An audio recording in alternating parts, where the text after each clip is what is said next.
Got one more in that pile.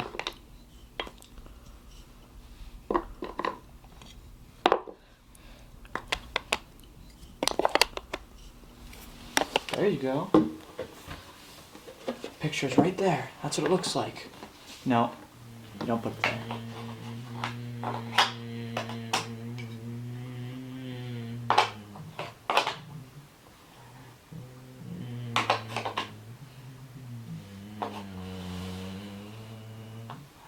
There you go. Nice job. The day Ty was born, Dylan said, "Oh, can I see baby brother Ty?" It was all one word. Baby brother Ty. Baby brother Ty. Baby brother Ty's asleep. Baby brother. It was one word. Baby brother Ty. Dylan was by his side from the moment he was born and wouldn't leave him ever. He would have slept in his crib with him. That's how he just loved him right away.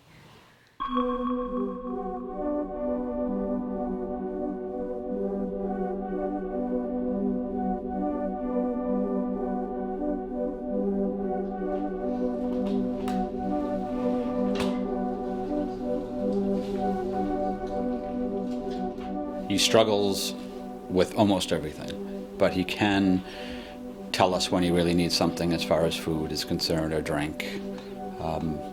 If he wants to go for a ride, for instance, which is his major thing, he can communicate that, but a lot of it, most of it's picture exchange.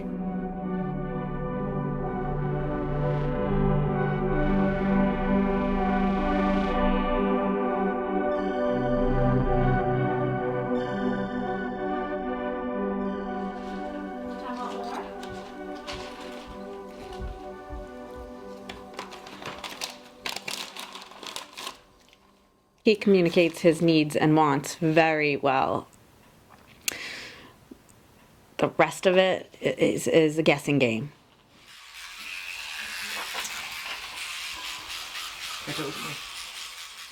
I feel like I can communicate with him a little bit more than my parents can. He's still nonverbal, but he can get social cues. Like if you raise your voice, he can tell you're mad or you're upset. If you talk nice and calm, it calms him down. There's sign language, we have eat, we have all done, we have drink, and we're trying to teach him help. Whenever he needs help, he'll do that. Around this.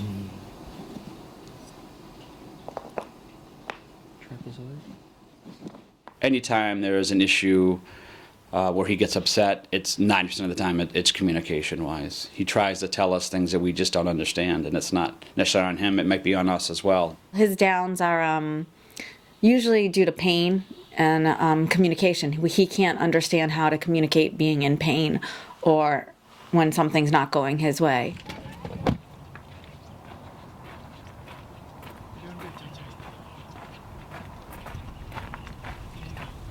It's definitely intimidating to see how much work they have to put into it. Like when he's having a bad day, he'll scream, he'll hit, he'll headbutt, he'll scratch, and it's amazing to see how my parents can keep it together sometimes, but also kind of scary to think of when they're not here, it'll all be me doing that.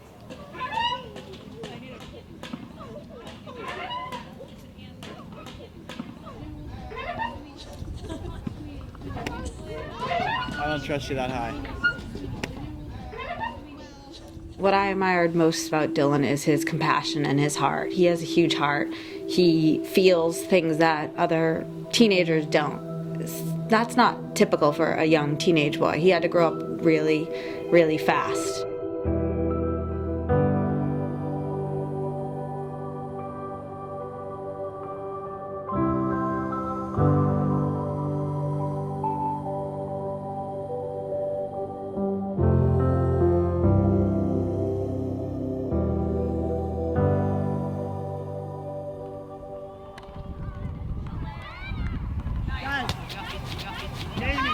What the heck?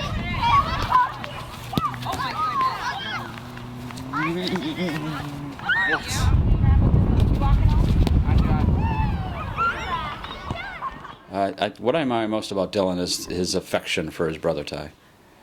I think it came at a really young age, probably younger than any other child would have to deal with.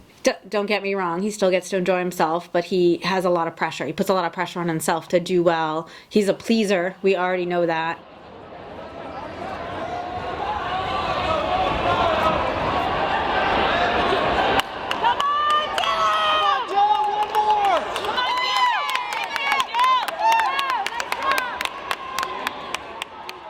It's tough sometimes, like sometimes I'm a sibling, sometimes it's my dad, my mom, and I are all three parents for Ty. Living with a brother with autism is very challenging, but it overall has become extremely rewarding in the long run.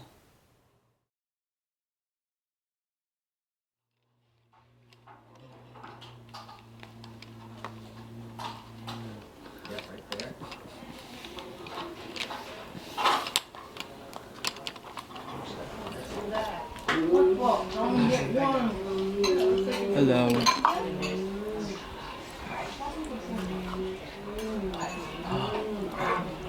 Gotcha.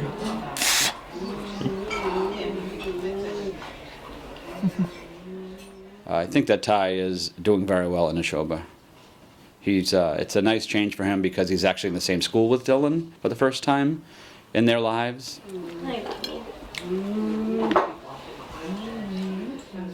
Many of my friends really don't know.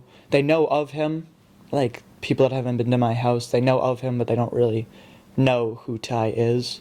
And having him in the high school, I've been able to teach them and show them the degree of what it is. You know, we've met people over and they had no idea about Ty, that he stims or that when he walks up to you, he's walking really close because he wants a hug.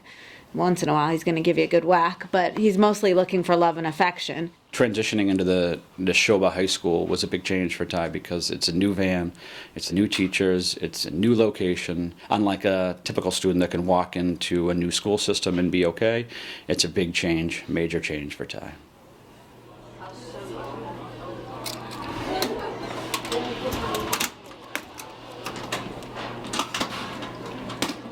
Obviously, I've done this, so I can be safe. 'Cause would this be safe for someone who's not practiced? What color you got there? I Jet orange? Hundreds of hours. Look at that.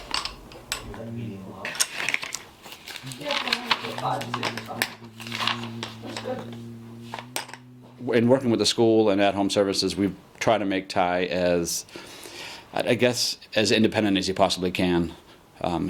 Where every day is like living skills as far as him, you know, growing older and trying to be more independent on his own. Where's Darko? Good job.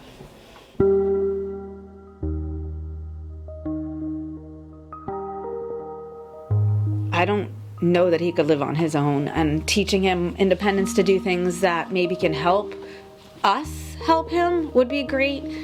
It would be wonderful if he could put his own socks on, or when his pants are crooked, he could do those things, that kind of living skills. Like we have friends visit and they say, oh my God, I can't believe how well Ty is doing. But we're with him every single day, so it's sometimes you overlook the little things that make a major difference.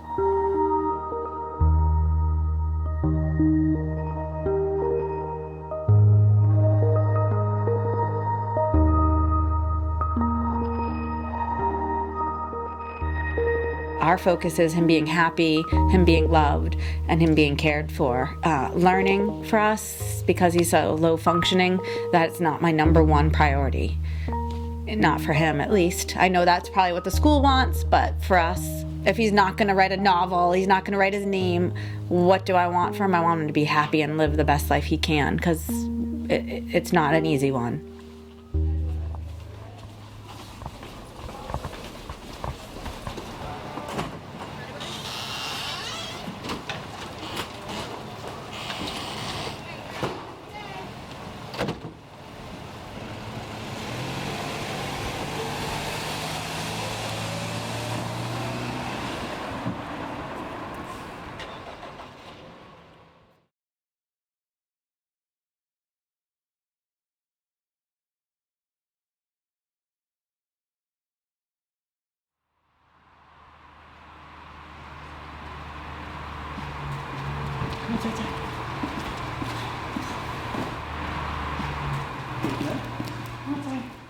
I've always thought that Best Buddies is a great group, a great organization. They have peer buddies, which is when you're on a one-on-one friendship, and then there's associate members, which are other people that just sort of come to the meetings, and you can have like a group of friends instead of just having one friend for each person.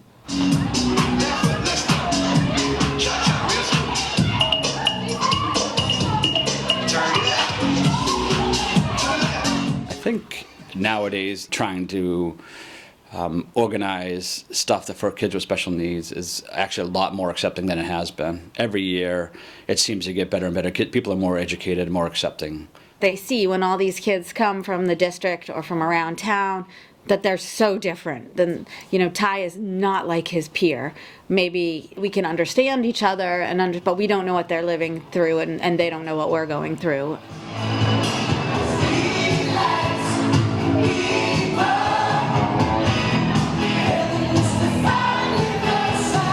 I think that I've become a special needs advocate just because I believe in the cause. Even without Ty, I feel like I probably would have gravitated towards it anyways. Maybe not as strongly as I have now, and I wouldn't be able to connect like I do with him.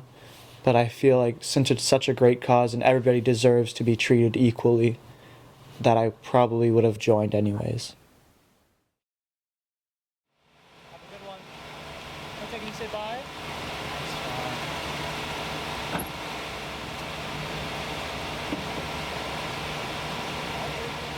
Come on, say time.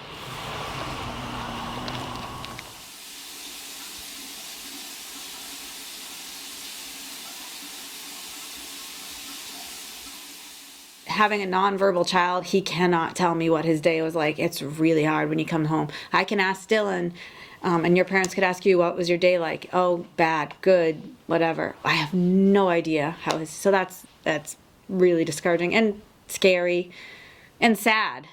Sometimes sad, because if he did have a good day, I can't even say yay or you did this great today, because he doesn't know.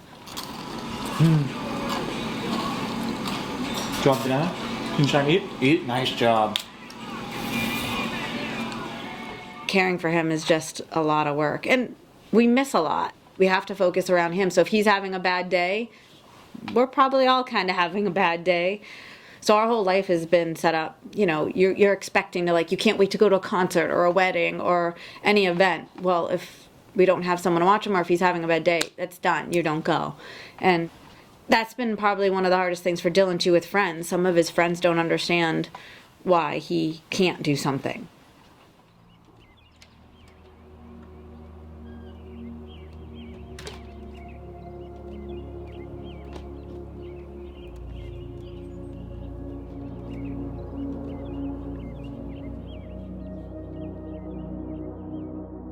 We've known this, I can't do something if he's having a bad day, I have to stay home.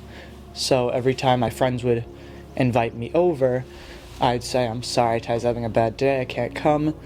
And after a little while, they stopped reaching out. They stopped talking to me. They would just sort of separated themselves from me. And 1 week, it was just, I couldn't do anything. I stayed home. I couldn't even go to school. I couldn't see Ty. It was that bad. I just, physically, I could not see him or else I would break down.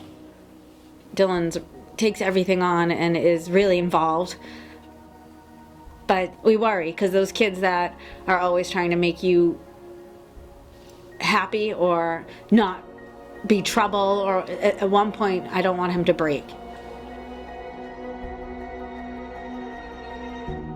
For Dylan to step in our role would be, it's a tough situation for Dylan. We've accepted our role as mom and dad, and Dylan's role with Ty is both. I mean, he's a parent and a sibling.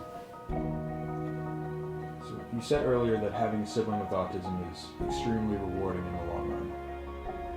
How would you say that it has rewarded you? That's a good question.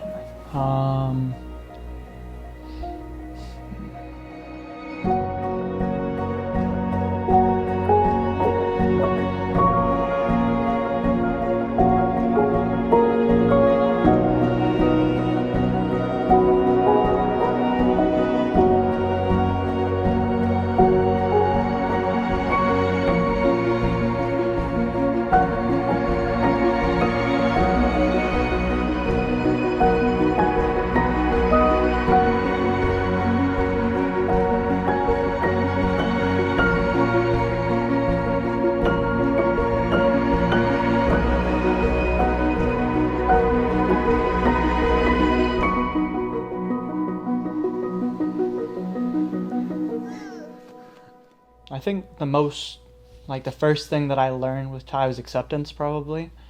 Not only accepting somebody for being different, like Ty was, but accepting what you have and what you're given. Like, I know my life's completely different than somebody else's. I know we can't go to certain places because of just the way that he acts compared to what a normal person would act. And I've learned, like, with accepting that, I've been able to move past and become a new person, and like the best that I could be with the situation we have. So I was asked to record a video to the siblings and parents of children with autism, or people who felt like they were in the same situation I was last year. To all of you out there who feel like you might be unrecognized or at a low point, there's always light at the end of the tunnel. You're going to get through it. I can assure you that. From somebody who's been dealing with this for years and years, it gets better. Everything comes to an end, and there's light at the end of the tunnel. I was fortunate enough to have my story told. If you want yours, it really does start with you. I encourage you to share your story, and I can assure you that there will be somebody else out there who also wants to help you. There are millions of people across the globe who are in the same situation as you are, or a similar situation, and we're all there for each other. Thank you very much. Bye, everybody.